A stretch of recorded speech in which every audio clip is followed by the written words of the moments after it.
Hello students, এডুমান্ত্রা YouTube চ্যানেলের আরও একটা ইম্পর্টেন্ট সেশনে তোমাদেরকে মোস্ট ওয়েলকাম।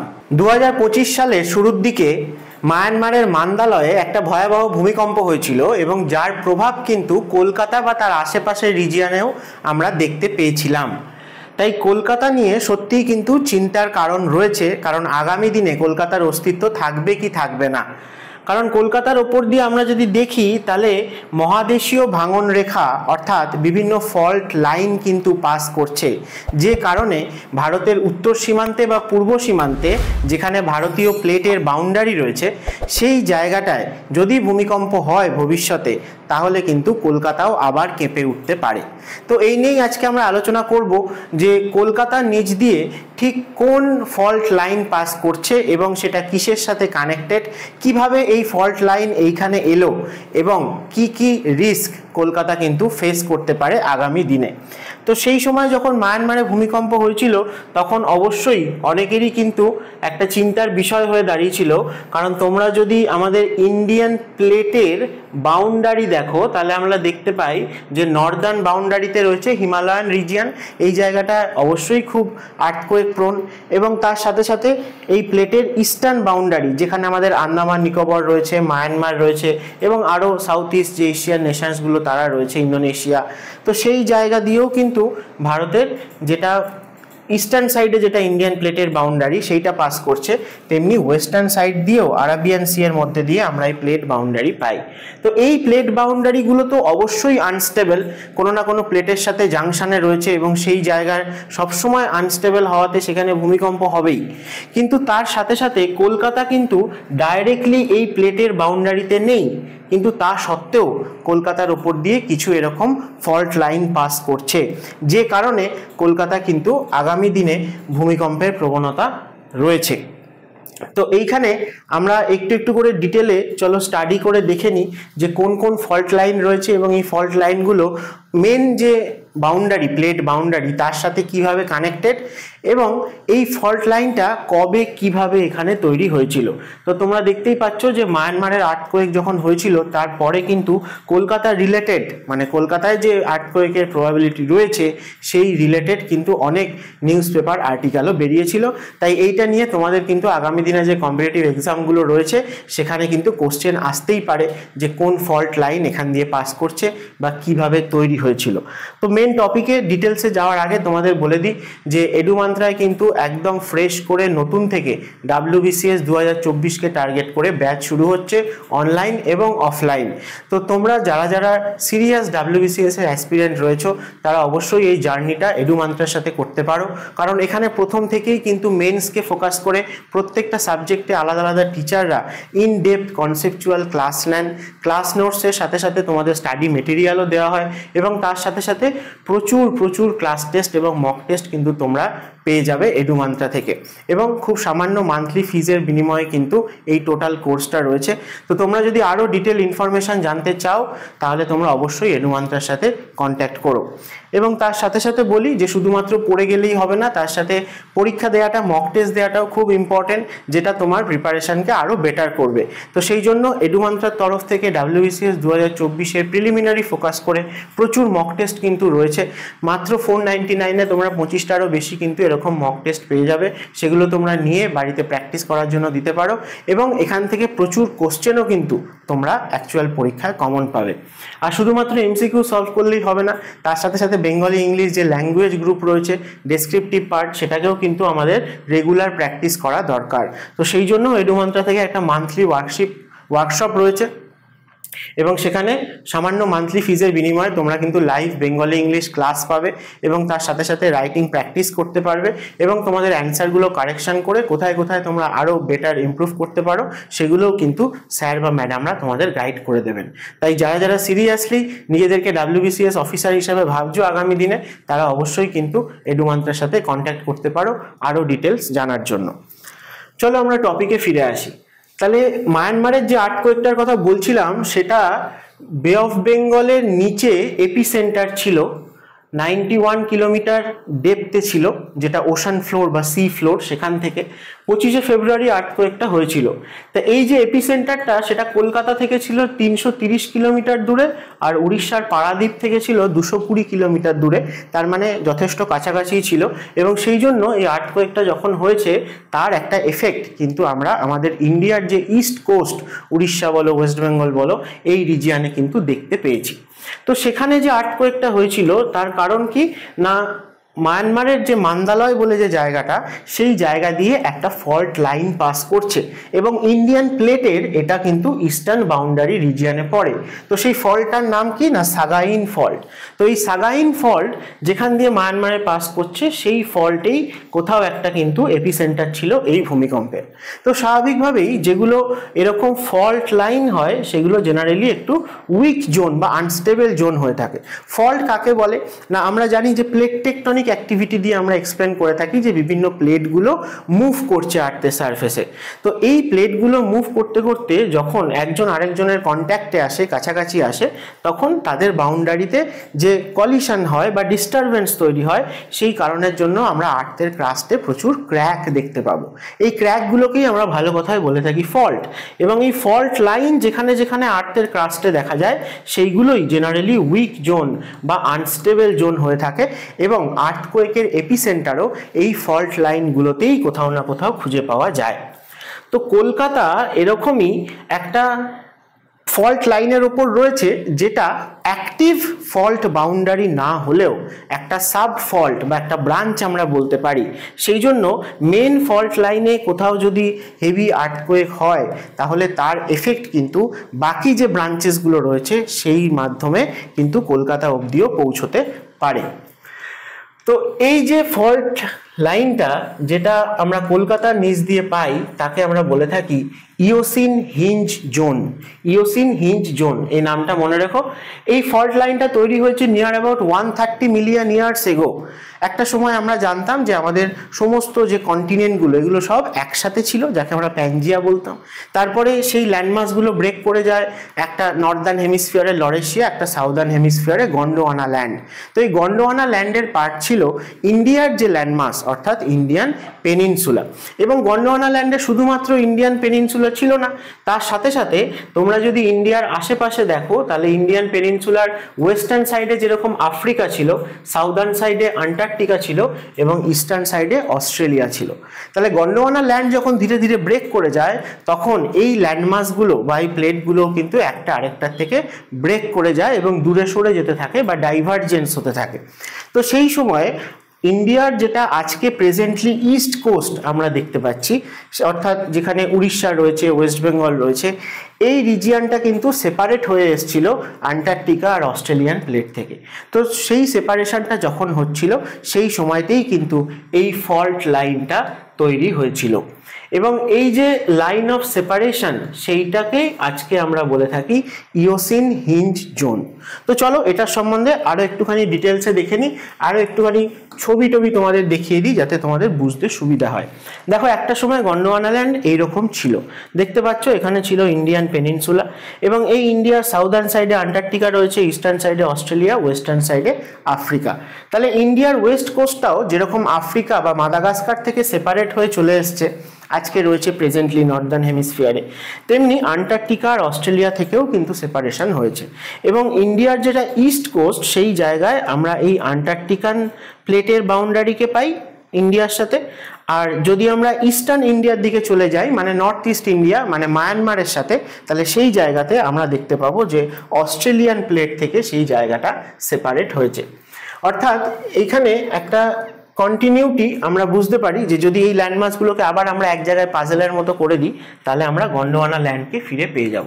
অর্থাৎ এই যে ইস্ট আন্টার্কটিকা বলছে, ইন্ডিয়ান কোস্টের যে এই যে পার্টটা সেপারেট হয়েছে আন্টার্কটিকা থেকে, উড়িষ্যা থেকে তামিলনাড়ু এবং ওয়েস্ট বেঙ্গলের মধ্যে দিয়েও, সেইখান তার জন্যই আর কি এই সেপারেশনের কারণেই এই ফল্ট লাইনটা ক্রিয়েট হয়েছে, যেটাকে আমরা বলছি ইওসিন হিঞ্জ, যেটা ওয়েস্ট বেঙ্গল থেকে নর্দার্ন সাইডে এক্সটেন্ডেড হয়েছে আসামের দিকে। আমরা দেখব, অন্যান্য ডায়াগ্রাম তোমাদেরকে দেখাচ্ছি। এবং এই যে ফল্ট লাইনটা সেটা কিন্তু অ্যাক্টিভ প্লেট বাউন্ডারি নয়, এটাও আমি বলছি যে অ্যাক্টিভ প্লেট বাউন্ডারি কিন্তু রয়েছে মায়ানমারের মধ্যে দিয়ে, অর্থাৎ আমাদের নর্থ ইস্ট ইন্ডিয়ার আরও যদি আমরা ইস্টে যাই সেই জায়গা দিয়ে ইন্ডিয়ান প্লেটের যেটা ইস্টার্ন বাউন্ডারি সেইটা পাস করছে।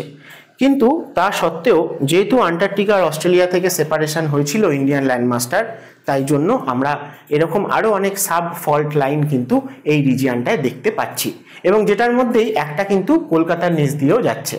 তো আরও ক্লিয়ারলি যদি আমরা এই ফল্ট লাইনগুলোকে চিনতে চাই তাহলে আমরা দেখতে পাবো যে এই যে ইওসিন হিঞ্জ লাইনটা দেখো, এটা উড়িষ্যা কোস্ট দিয়ে কলকাতা হয়ে আপ টু মেঘালয়ের দিকে এক্সটেন্ডেড হয়েছে বাংলাদেশের মধ্যে দিয়ে, এবং সেই জায়গায় এই মেঘালয়ের কাছাকাছি গিয়ে তিনটে এরকম ছোট ছোট ফল্ট লাইন মিট করেছে, যেটা আসাম মেঘালয়ের দিক থেকে আসছে, তাকে আমরা বলে থাকি ডাউকি ফল্ট। একটা তিস্তা রিভার ভ্যালি যেখানে রয়েছে, তিস্তা রিভার ফ্লো করছে, তাকে আমরা বলি তিস্তা ফল্ট। তাহলে এগুলো কিন্তু ইন্ডিয়ান প্লেটের মধ্যেই রয়েছে, প্লেট বাউন্ডারিতে নেই। তাহলে ইন্ডিয়ান প্লেট বাউন্ডারি নর্দার্ন সাইডে যে হিমালয় রয়েছে এবং ইস্টার্ন সাইডে যে মায়ানমারের সঙ্গে রয়েছে ইস্টার্ন প্লেট বাউন্ডারি, সেই অ্যাক্টিভ প্লেট বাউন্ডারিগুলো থেকেই এরকম অনেক সাব ফল্ট লাইন আমরা দেখতে পাচ্ছি।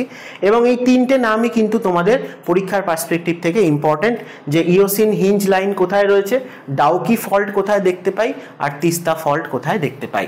তা ইওসিন হিঞ্জ লাইনকে আমরা দেখলে দেখব যে বে অফ বেঙ্গল এর নিচ থেকে উড়িষ্যার কোস্ট হয়ে তারপর কলকাতার নিচ দিয়ে এটা অ্যাকচুয়ালি রানাঘাট হয়ে বাংলাদেশের মধ্যে এন্টার করে গেছে নদিয়া হয়ে, এবং up to Meghalaya Shillong plateau অবধি এক্সটেন্ডেড।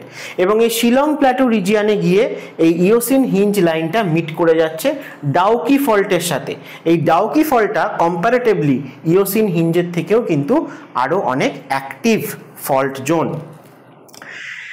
তো দেখো, এই যে সাউথ বেঙ্গল অর্থাৎ আমরা যেটাকে আজকে গঙ্গা ব্রহ্মপুত্র মেঘনা ডেল্টা বলে থাকি, এই রিজিয়নটা কিন্তু আগে ছিল না। অর্থাৎ যখন গন্ডোয়ানা ল্যান্ড থেকে ইন্ডিয়ান পেনিনসুলা সেপারেট হয়ে আসছে তখন কিন্তু এই প্লেন রিজিয়নটা ছিল না, এবং এই পুরো যে রিজিয়নটা সেটা কিন্তু আন্ডার ওয়াটার ছিল, জলের তলায় ছিল। পরে ধীরে ধীরে সেডিমেন্টেশন প্রসেস শুরু হয়েছে। আমরা জানি যে হিমালয় এত বড় একটা মাউন্টেন সিস্টেম তৈরি হওয়ার পরে সেখান থেকে যে সমস্ত রিভার গ্লেশিয়ার তারা এসছে, তারা ফাইনালি গিয়ে তাদের যে সেডিমেন্ট অর্থাৎ সিল্ট বলো বা অ্যালুভিয়াম ডিপোজিট করে করে দীর্ঘদিন ধরে এখানে একটা কিন্তু ফ্ল্যাট প্লেন রিজিয়ন বানিয়েছে, এবং তবে এই জায়গাটা আজকে এক্সিস্ট করছে। তো এই যে রিজিয়নটা, এই রিজিয়নটা কিন্তু আগে ছিলই না বা সমুদ্রের তলায় ছিল। তাই জন্য আমরা বলতে পারি যে এই রিজিয়নটা কিন্তু খুবই নতুন ল্যান্ডমাস, ইয়ং ল্যান্ডমাস, এবং তার সাথে সাথে খুবই নরম। এমন নয় যে অনেক হার্ড রক দিয়ে তৈরি, অনেক পুরনো আর্থের ক্রাস্ট, এমনটা কিন্তু নয়।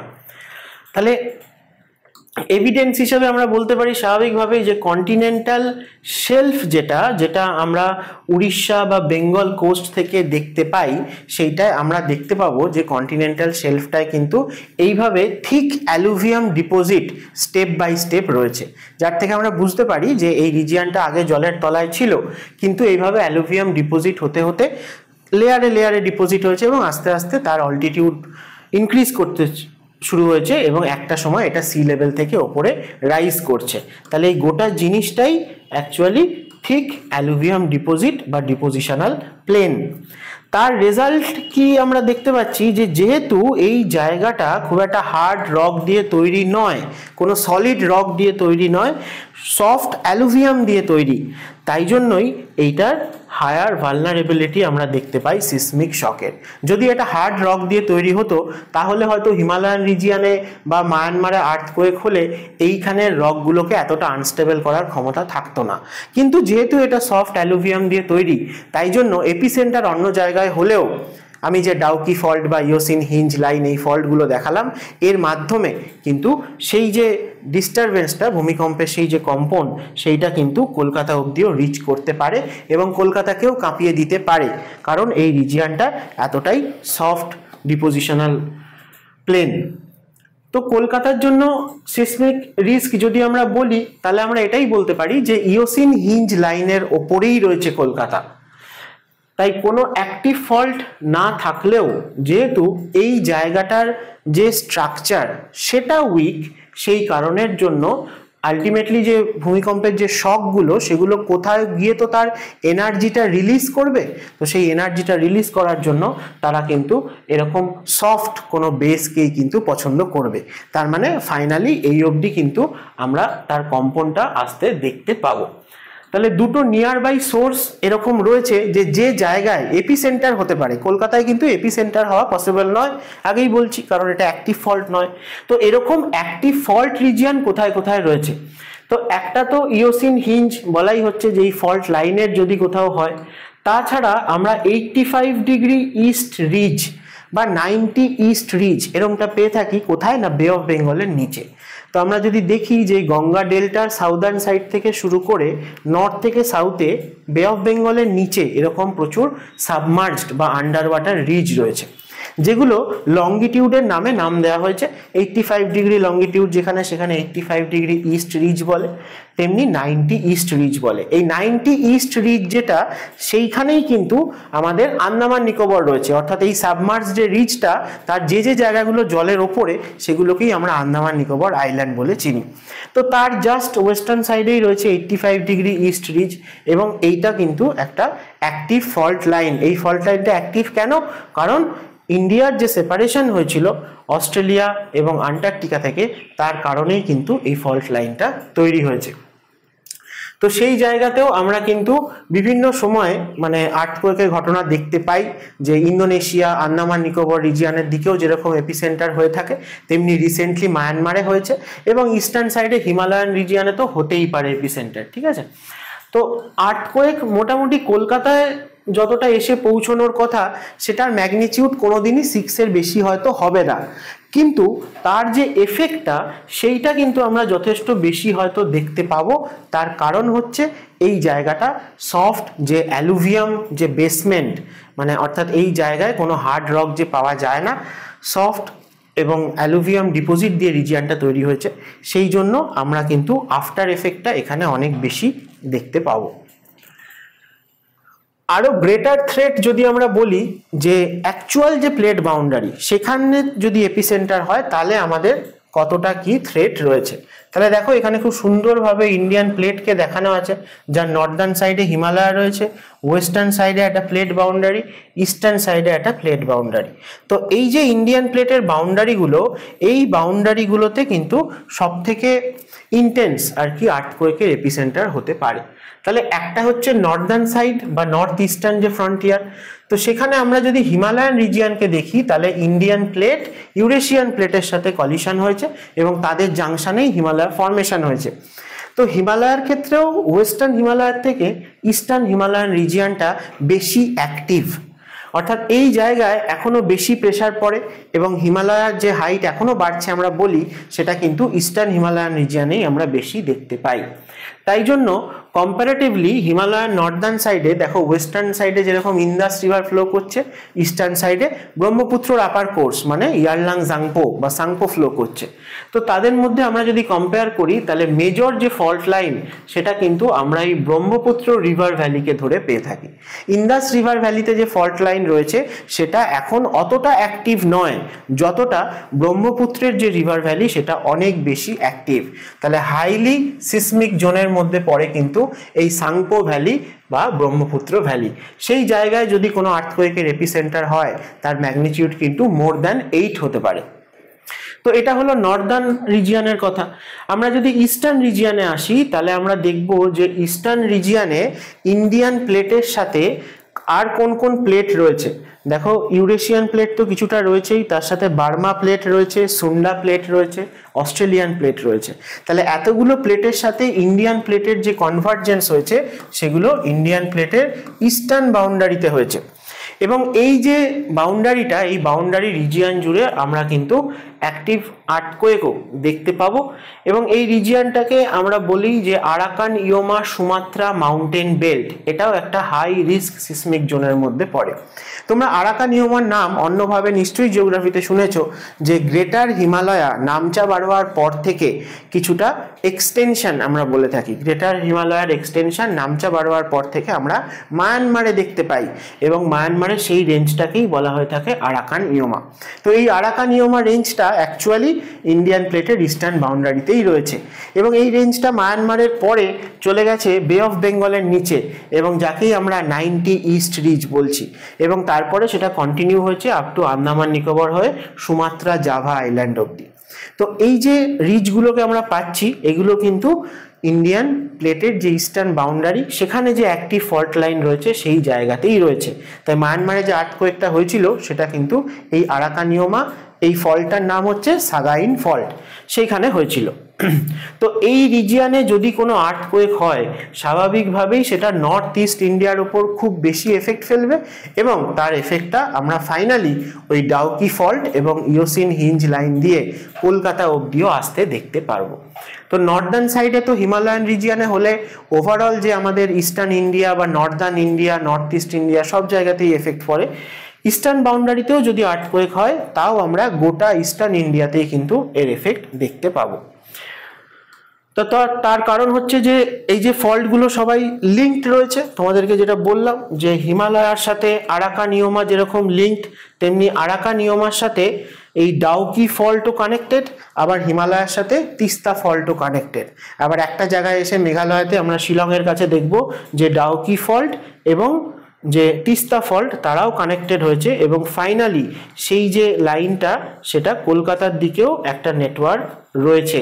তাই জন্য কোথাও একটা ভাইব্রেশন হলে সেটা কিন্তু এই কানেক্টিভিটি বরাবর, এই ফল্ট লাইনগুলো দিয়ে বরাবর কলকাতা অবধি এসে পৌঁছবে, তাই কলকাতাও কেঁপে উঠবে। তাহলে এক কথায় আমরা যদি বলি যে কলকাতা কেন হাইলি ভালনারেবল টু আর্থকোয়েক, তার ক্ষেত্রে আমরা প্রথম যেটা বলতে পারি যে কলকাতার যেটা বেসমেন্ট অর্থাৎ এই যে রিজিয়ানটা, এই রিজিয়ানটা কোনো হার্ড রক দিয়ে তৈরি নয়, আগে সমুদ্রের তলায় সাবমার্জ ছিল, তারপর এইখানে অ্যালুভিয়াম ডিপোজিট হতে হতে একটা সফট অ্যালুভিয়ামের যে বেস সেইটা ফাউন্ডেশন হয়েছে এবং তার ওপরেই আমাদের কলকাতা নয় পুরো যে গঙ্গা ব্রহ্মপুত্র মেঘনা ডেল্টা এই রিজিয়ানটাই রয়েছে। নেক্সট হচ্ছে যে এই রিজিয়ানে এক্স্যাক্টলি কলকাতার রিজিয়ানে হয়তো কোনোদিন কোনো এপিসেন্টার হতে পারে না যেহেতু এটা অ্যাক্টিভ ফল্ট নয়, কিন্তু যেহেতু এটা সফট রক দিয়ে তৈরি তাই জন্য অন্য জায়গায় এপিসেন্টার হলেও সেটা কিন্তু এই যে বিভিন্ন ফল্ট লাইনগুলো রয়েছে এখানেও তোমরা দেখতে পাবে ছবিতে, এগুলো কিন্তু সব এরকম ফল্ট লাইন যেগুলো হিমালয়ান যে অ্যাক্টিভ ফল্ট লাইন এবং আরাকানিওমা যে অ্যাক্টিভ ফল্ট লাইন সেখান থেকেই কিন্তু এক্সটেন্ডেড হয়েছে। আর নেক্সট বলতে পারি আমরা যে এই যে উইক একটা গ্রাউন্ড স্ট্রাকচার, মানে তার বেসমেন্টটা অনেক নরম উইক, তার ওপরে কিন্তু প্রচুর ডেন্স পপুলেশন আমরা দেখতে পাই এবং সেটাও কিন্তু সিসমিক হ্যাজার্ডের একটা পোটেনশিয়ালকে ধীরে ধীরে ইনক্রিজ করে। তো এটাও কিন্তু একটা কারণ হিসেবে আমরা বলতে পারি। তো ইন্ডিয়ান প্লেটের ইস্টার্ন সাইডে যেরকম বাউন্ডারি তোমাদের বললাম যে আরাকানিওমা থেকে 90 ইস্ট রিজ বা 85 ইস্ট রিজ রয়েছে, সেরকম ইন্ডিয়ান প্লেটের ওয়েস্টার্ন বাউন্ডারিতেও কিন্তু আমরা এরকম সাবমার্জড অনেক রিজকে পাই। যদি ওয়েস্টার্ন সাইডে আমরা দেখি তাহলে ইন্দাস রিভারের যে বেসিন তার ওয়েস্টার্ন সাইড দিয়ে ইন্ডিয়ান প্লেটের ওয়েস্টার্ন বাউন্ডারি পাস করছে, যেটাকে আমরা মাকরান রিজিয়ন বলে থাকি অনেক সময় পাকিস্তানের কোস্ট লাইনে, বা গুজরাটের যে রান অফ কাচ সেই জায়গার কিন্তু খুব কাছাকাছি রয়েছে। তাই তোমরা দেখবে যে ভুজ যে সিটিটা রয়েছে সেখানেও কিন্তু আমরা বেশ কয়েকবার আর্থকোয়েক দেখতে পেয়েছি। এবং তারপরে ইন্ডিয়ান প্লেটের যেটা ওয়েস্টার্ন বাউন্ডারি সেটা আরাবিয়ান সি এর নিচ দিয়ে রয়েছে এবং এই জায়গাতে আমরা যে ফ্র্যাকচার জোনটা পাই তাকে আমরা বলি আওয়েন ফ্র্যাকচার জোন। এবং এই আওয়েন ফ্র্যাকচার জোন রিজিয়নে একটা সাবমার্জড রিজও রয়েছে যার নাম হচ্ছে কার্লসবার্গ রিজ। তাই তোমাদের শুধুমাত্র কলকাতার রিলেটেড ডাউকি ফল্ট বা ইওসিন হিঞ্জ নয়, ওভারঅল ইন্ডিয়ান প্লেটের বাউন্ডারিতে কি কি ফল্ট লাইন রয়েছে, কি কি মাউন্টেন রেঞ্জ বা সাবমার্জড রিজ রয়েছে, বা যদি কোথাও কোনো ভলকানো থেকে থাকে তাহলে সেগুলো কিন্তু খুব ইম্পর্টেন্ট, সেগুলো তোমাদের অবশ্যই দেখে যাওয়ার, কারণ এই জায়গা থেকে কিন্তু পরীক্ষায় কোশ্চেন হয়। আরেকটা পার্ট থেকেও কম্পিটিটিভ কোশ্চেনে এক্সাম খুব কমন, সেটা হচ্ছে যে এই যে সিসমিক জোনস রয়েছে এই সিসমিক জোনের রেসপেক্টে কোন রিজিয়ন কোন জোনের আন্ডারে পড়ে, সেটা যেরকম ওভারঅল ইন্ডিয়ার পার্সপেক্টিভ থেকেও ইম্পর্টেন্ট তেমনি ওয়েস্ট বেঙ্গলের পার্সপেক্টিভ থেকেও কিন্তু তোমাদের কোশ্চেন করা হয়। তাহলে আজ যেহেতু আমরা কলকাতার কথা বলছি, আজকে আমরা ওয়েস্ট বেঙ্গলের যে সিসমিক জোন রয়েছে সেগুলো দেখে নিই। তো এইখানে ছবি হিসেবে দেখলেই পাচ্ছ যে যেটা রেড কালারের সেখানে হাইলি হ্যাজার্ডাস, তারপরে আস্তে আস্তে ইয়েলো হয়ে ব্যাপারটা ব্লু হয়ে লাইট ব্লু হয়েছে। তাহলে কলকাতার মধ্যে, কলকাতা বলছি, ওয়েস্ট বেঙ্গলের মধ্যে দেখলে নর্থ বেঙ্গল স্বাভাবিকভাবেই হিমালয়ান রিজিয়নের খুব কাছাকাছি রয়েছে এবং এই যে তিস্তা ফল্ট, ডাউকি ফল্ট এরাও রয়েছে, প্লাস হিমালয়ান রিজিয়নের সাংপো রিজিয়ন যেটা বললাম ব্রহ্মপুত্র ভ্যালি, এটা খুবই একটা অ্যাক্টিভ ফল্ট বা হাই সিসমিক জোন। তার কাছাকাছি থাকার দরুন আমাদের নর্দার্ন সাইডের যে ডিস্ট্রিক্টগুলো ওয়েস্ট বেঙ্গলের, সেই জায়গাটা কিন্তু হাই সিসমিক জোনের আন্ডারে পড়ে, অর্থাৎ জোন 5-এ পড়ে। সেখানে আমরা আলিপুরদুয়ার এবং জলপাইগুড়ি, কোচবিহারের ইস্টার্ন সাইডের কিছু পোর্শনকে রাখতে পারি জোন 5-এর মধ্যে। তারপরেই আসে জোন 4। জোন 4-এর মধ্যে বাকি অন্যান্য ডিস্ট্রিক্ট নর্থ বেঙ্গলের সবাই আসবে। দেখো দার্জিলিং, কালিম্পং, দুটো দিনাজপুর, মালদা এরা যেরকম আসে, জলপাইগুড়ি, কোচবিহারের যে বাকি পার্টগুলো যেগুলো জোন 5-এ পড়ে না, সেগুলো জোন 4-এর মধ্যে পড়ে। তো নর্থ বেঙ্গলের ক্ষেত্রে তো আসবে, বুঝতেই পারছো, ছবি থেকেও বুঝতে পারছো হাইলি হ্যাজার্ডাস বা শুধু হ্যাজার্ডাস, জোন 5 তারপর জোন 4। কিন্তু এইখানে জোন 4-এর মধ্যে দেখবে যে আমরা নর্থ আর সাউথ 24 পরগনাকেও কিন্তু ইনক্লুড করেছি।